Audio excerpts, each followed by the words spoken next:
Está tudo mudando. Tá? E uma outra coisa que a gente não fala é que, assim, ó, autoridade a gente temia. Nós todos aqui fomos criados. Já tem aqui, porque agora nas minhas plateias tem gente já. Tem alguém nascido aqui neste século? Não é o ser projetado do Freud a idade que a pessoa gostaria de ter. Tá. Então somos todos do século passado aqui, tá? E o pior, somos do milênio passado. Quer abraçar a pessoa do lado para motivar e dizer você é um vencedor? Tá? Como é que a gente lidava com a autoridade? A gente lidava com a autoridade por temor, porque a autoridade estava imposta. Meu pai dizia para mim, Eduardo, e eu baixava a crista. A professora, eu espero não detonar aqui, a professora chegava numa sala de aula bagunçada e fazia silêncio! E todo mundo aqui, ó. Se eu chegar numa sala de aula bagunçada hoje e fizer silêncio, vai todo mundo para o Face e dizer, ih, a louca teve um ataque. É completamente diferente a autoridade do século XX para a autoridade do século XXI, por um simples motivo. Ela era imposta no século XX e a gente respondia a ela por temor. Hoje, a autoridade não é mais imposta, ela é conquistada. Por isso que é tão difícil ser chefe, ser pai, mãe, professor, professora. Eu viajo todos os dias de avião, praticamente. E os pais não dão bola para os filhos. Ficam os dois pais no celular aqui. E não levam um livrinho para ela colorir, um livrinho para ela ler. Alguns dão o tablet, mas não dão fones. Né?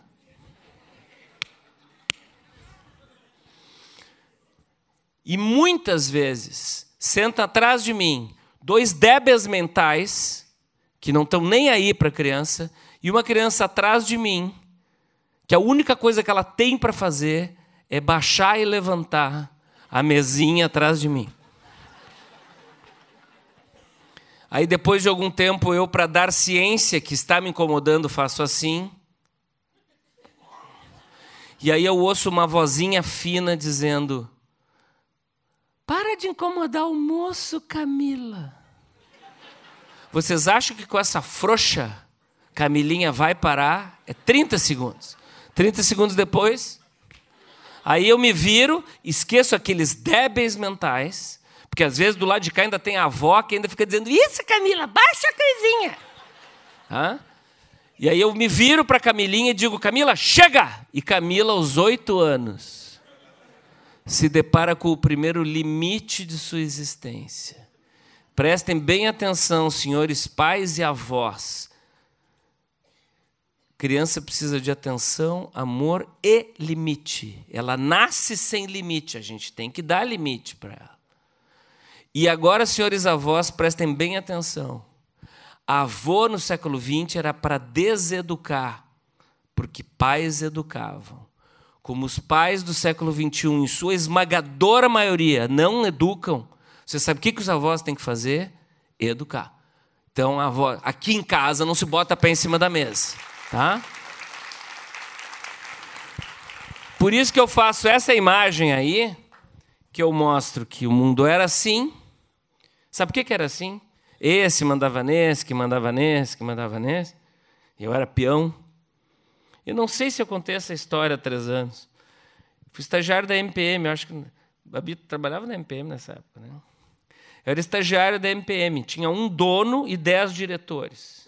Tinha tanto degrau até chegar na diretoria, e eu tinha 20 anos, 19 anos, 18, que eu não sonhava o que fazia um diretor. Não sonhava. E toda vez que tinha, porque tinham salas fechadas, né? Toda vez que tinha uma frestinha assim na porta de um diretor, eu botava o olho assim para ver o que faz um diretor. E toda vez que eu botava o olho, os velhos estavam assim, ó.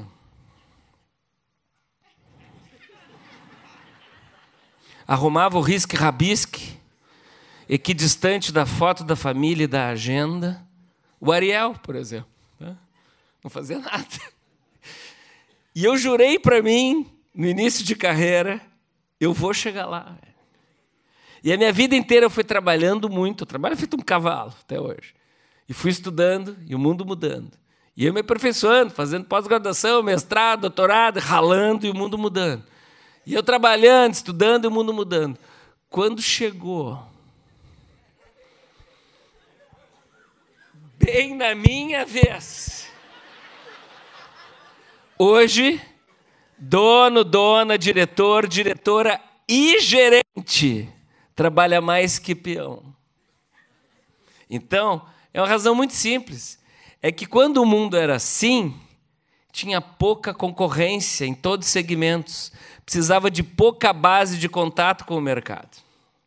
Hoje, com a explosão da concorrência, está aqui presidente, diretora, gerente, estagiário, está todo mundo aqui ampliando as bases de contato com o mercado.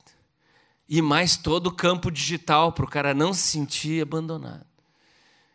E agora, para piorar a situação de vocês, eu vou chegar no final, tá?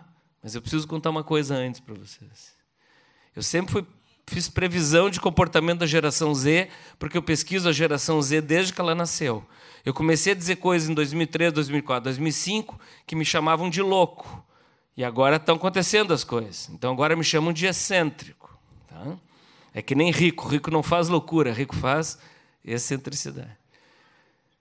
Eu estou prevendo, porque eu já estou vendo. Então, eu estou prevendo, mas eu já estou vendo uma coisa que é para todo mundo entender o que vai acontecer com a geração Z profissionalmente.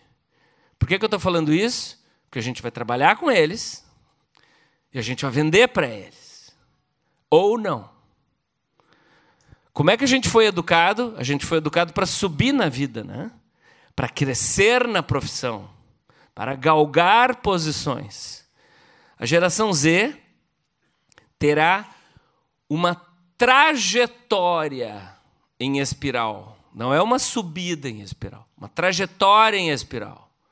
Vocês querem ver? Menino, a menina está no ensino médio, não fala segundo grau, tá?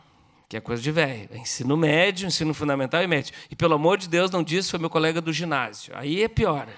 Tá? A pessoa está no ensino médio, recém entrou na faculdade, consegue um estágio numa empresa. E a família diz, graças a Deus está numa firma boa. Aí se encaminhou. Com 17, 18 anos. Com 3 meses na empresa, a pessoa acha que está arrasando, ou que é promoção, ou que é aumento. E aí o gerente... E aí ela sai e vai para a Austrália.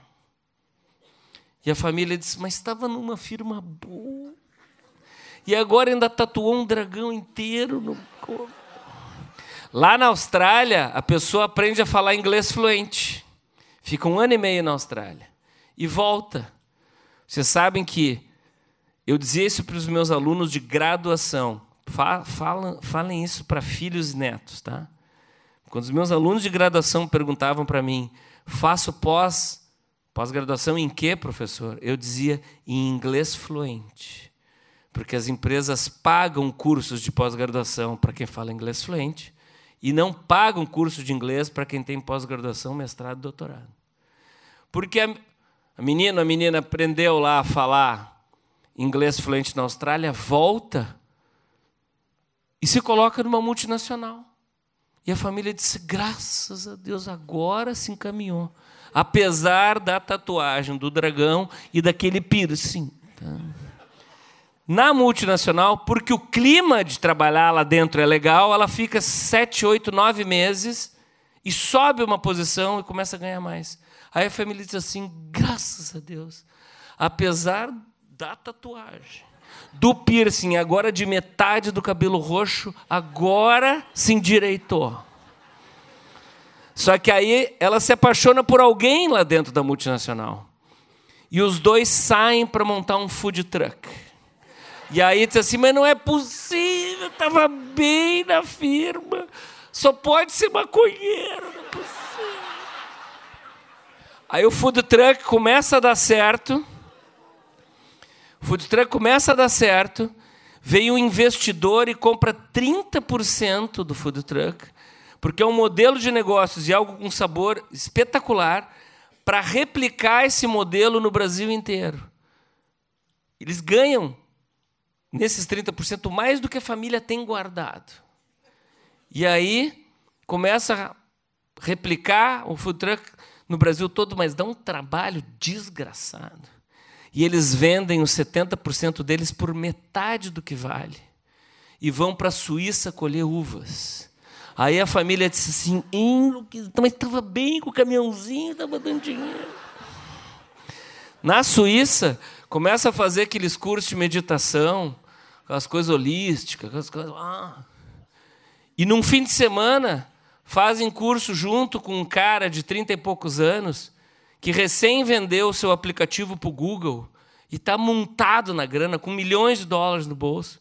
E o cara diz assim, vocês são do Brasil? Somos. Aí eu adorei vocês, um casal maravilhoso.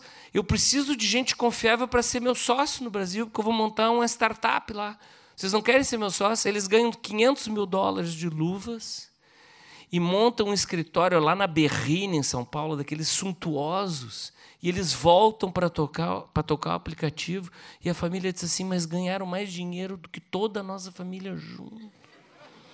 Aí eles ficam 8 meses no aplicativo e vendem a parte deles por metade, ou por 1/3 do que vale, e compram uma casa na Lagoa da Conceição, ali em Florianópolis. Você sabe quem provavelmente vai pagar a passagem para a Austrália? Parte do food truck, ou todo o food truck. Vai ajudar na passagem de ida e volta da Suíça? Eu. Não é motivacional a palestra? Então, todos nós vamos ter que fazer multiblofts para ir se atualizando, porque a gente não sabe até quando a gente vai ficar preocupado com o sustento desse pessoal. Eles não estão preocupados com o sustento deles como nós vamos ficar preocupados. É por isso que eu, em relação àquela outra palestra, eu já perdi 10 quilos. A Bárbara está vendo o esforço que eu estou fazendo. Tá? E eu faço pilates também. Fotógrafos, vamos... Fotógrafos, fotografa. Olha aqui.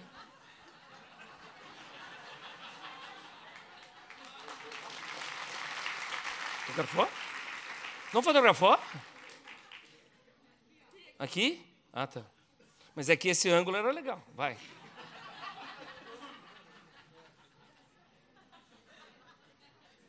Você sabe por que eu faço isso tudo?